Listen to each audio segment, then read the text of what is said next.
কৃষ্ণপুর গ্রামে সঞ্জয় ও সঞ্জয়ের বউ মধুবালা এবং তাদের একমাত্র মেয়ে দীপ্তি বসবাস করত।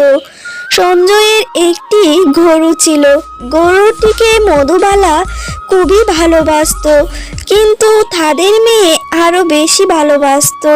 দীপ্তি গরুটিকে ভালোবেসে নাম দিয়েছিল লালি। দীপ্তি, সারাদিন তুমি লালির পিছনে পড়ে থাকো। তোমার কি কোনো পড়াশোনা নেই? তোমার ভবিষ্যতের কি হবে? এমন করলে এবার লালিকে বিক্রি করতে হবে। মোরলের এর থেকে চড়া সুদে টাকা নিয়ে জমিতে চাষ করেছিলাম, ফসল ভালো হয়নি। মোরলের টাকা ফেরত দিতে হবে, না হলে মোরল বাড়ি দখল করবে।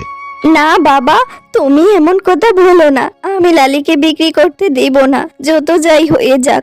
লালি আমার প্রাণ বাবা, এমন কথা বলো না। দীপ্তি, তোমার বাবা কি বলছে তুমি বুঝতে পারছো না? মোড়ল তো আমাদের বাড়ি দখল করে নিবে, তাই লালিকে ছাড়তেই হবে আমাদের। তুমি বোঝার চেষ্টা করো। লালি, তুই এত চিন্তা করিস না। আমি তোকে কোনো মতেই হাত ছাড়া হতে দিব না, যত যাই হয়ে যাক না কেন।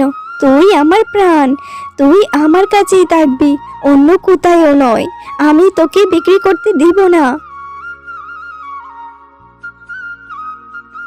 কিরে সঞ্জয়, করিস তো আমার এখানে দিন মজুরি, সুদে টাকা নিয়ে ফসল চাষ করলি, টাকাগুলো এখন কে ফেরত দিবে? আজ থেকে আমার এখানে তোর কাজ বন্ধ।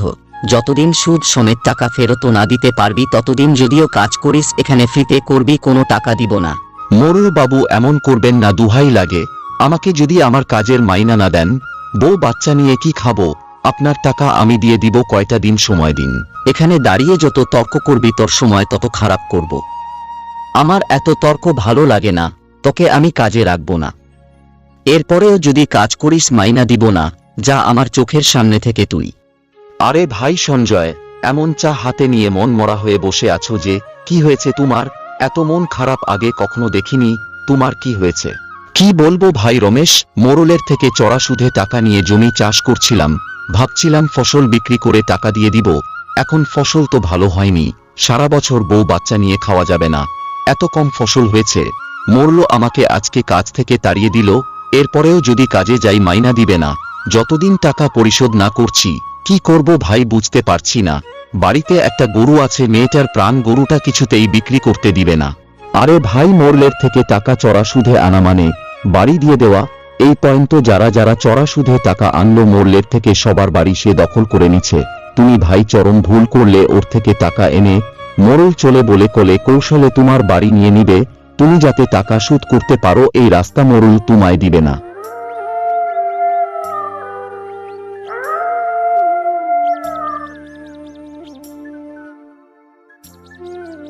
সবেই তো শুনলে মধুবালা, এখন কি করব বলো? নিজের বাড়ি বাঁচাবো নাকি মেয়ের আবদার? হতবাকা বাবা, আমি মেয়ের কোনো আবদার জীবনে রাখতে পারিনি। হ্যাঁ গো, শোনো, এখন দীপ্তির আবদারের কথা ভাবলে চলবে না। দীপ্তির আবদারের কথা ভাবলে আমাদের যে রাস্তায় বসতে হবে, দীপ্তির ভবিষ্যৎ নষ্ট হয়ে যাবে। এখন এসব ভেবে কাজ নেই। আমরা বরং দীপ্তির চোখের আড়ালে লালিকে নিয়ে বিক্রি করে দিব। আর দীপ্তিকে বলবো আমরাও জানি না গরুটা কি হয়েছে, এরকম করব।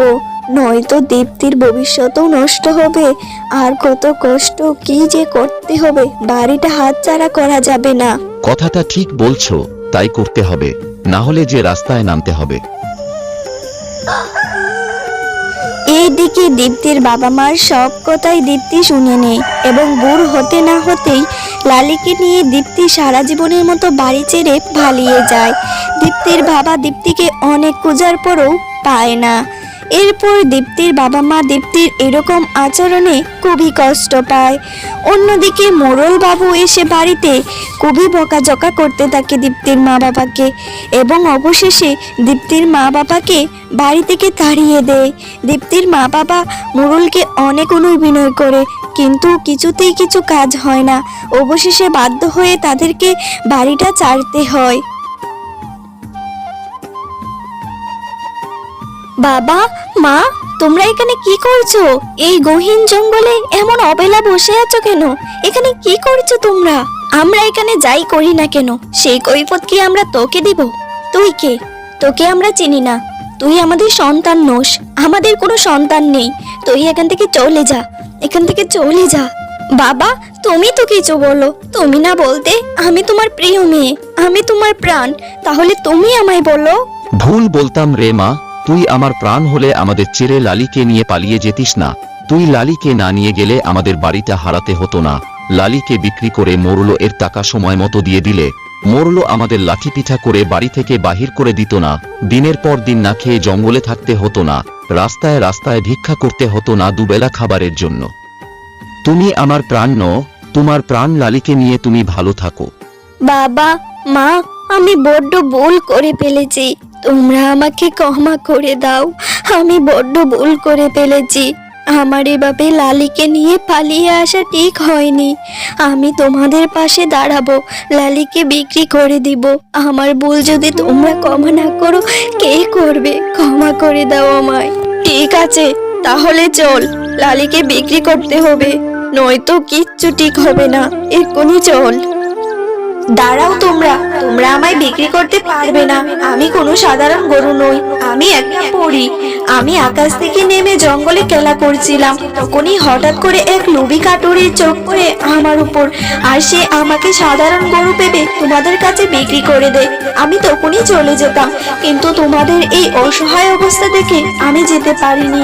আর দীপ্তিও আমাকে অনেক ভালোবাসতো, তাই আমি তার মায়ায় পড়ে থেকে গিয়েছিলাম। হায় আল্লাহ, এই আমি কি শুনছি? এবার আমাদের কি হবে গো? এ তো এখন উড়ে উড়ে চলে যাবে। আমরা যে আর কোনো পয়সা পাবো না, একে তো আমরা আর বিক্রিও করতে পারবো না। এবার যে আমরা রাস্তায় বিক্রি করব সারা জীবন। লালি, তুমি কথা বলতে পারো? তুমি এতদিন আমাকে এই ব্যাপারটা কেন বলনি? আমি আরো তোমাকে অবুঝ ভেবে কত না কি করেছি। তোমরা এত চিন্তা করো না, আমি শুধুমাত্র দীপ্তির মায়ায় পড়ে গিয়েছিলাম, সেই জন্য আমি কিচ্ছু বলতে পারিনি। তোমাদের সব সমস্যা আমি দূর করে দিব। এসব কথা বলেই লালি তার জাদু শক্তি দ্বারা একটি সোনার হাড়ি দিয়ে দেয় তাদেরকে, এবং বলে দেয় সেই হাড়ি দিয়ে তারা অনেক বড় লোক হয়ে যাবে এবং মোড়ল মশাইয়ের সব দেনা শোধ করে বাড়িটা চালিয়ে নিতে পারবে। বাকি জীবনটা আর কোনো কাজ করতে হবে না, সুখে শান্তিতে অনায়াসেই কাটাতে পারবে। এই সব কথা শুনে সঞ্জয়, মধুবালা, দীপ্তি সবাই অনেক খুশি হয়ে যায় এবং লালিকে অনেক অনেক ধন্যবাদ দিতে থাকে এবং লালির কাছে অনেক কৃতজ্ঞতা জানায়। এরপর লালি দীপ্তিকে বিদায় জানিয়ে চিরজীবনের মতো পরিলোকে চলে যায় এবং দীপ্তি অজুরেই এক দৃষ্টিতে তাকিয়ে থাকে লালির দিকে। কেমন জানি তার একটু কষ্ট হচ্ছিল। এরপর সঞ্জয় মোড়লের সব টাকা শোধ করে দেয় এবং বাড়িটা ছাড়িয়ে নেয়। এরপর তারা খুব সুখে শান্তিতেই দিন কাটাচ্ছিল। সঞ্জয়েরও আর কোথায় কাজ করতে হতো না। কিন্তু দীপ্তি কেন জানি লালি চলে যাবার পর থেকেই মনমরা হয়ে বসে থাকতো গোয়ালঘরের পাশে। সে কেমন জানি একটু নীরব হয়ে গিয়েছিল লালি চলে যাবার পর। এখানেই আমাদের লালি গল্পটি শেষ। আপনাদের যদি আমার লালি গল্পটি ভালো লেগে থাকে, লাইক, কমেন্ট, সাবস্ক্রাইব করতে ভুলবেন না। আপনার একটি কমেন্ট, একটি লাইক আমাকে পরবর্তী ভিডিও বানাতে অনেক অনেক উৎসাহিত করে। ধন্যবাদ, সবাই ভালো থাকবেন।